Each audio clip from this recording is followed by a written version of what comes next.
السلام علیکم ورحمۃ اللہ وبرکاتہ۔ رسول اللہ صلی اللہ علیہ وسلم سے دریافت کیا گیا کہ کون سا عمل سب سے افضل ہے؟ آپ صلی اللہ علیہ وسلم نے فرمایا اللہ اور اس کے رسول پر ایمان لانا۔ کہا گیا اس کے بعد کون سا؟ آپ صلی اللہ علیہ وسلم نے فرمایا کہ اللہ کی راہ میں جہاد کرنا۔ کہا گیا کہ پھر کیا ہے؟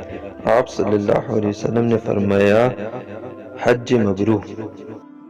ایک آدمی نے رسول اللہ صلی اللہ علیہ وسلم سے پوچھا کون سا اسلام بہتر ہے؟ آپ صلی اللہ علیہ وسلم نے فرمایا کہ تو کھانا کھلائے اور ہر شخص کو سلام کرے، خواہ اس کو تو جانتا ہو یا نہ جانتا ہو۔ پیارے بھائیو، اس لیے ہمیں دوسروں کو کھانا کھلانا چاہیے اور سلام کرنے میں ہمیشہ پہل کرنی چاہیے۔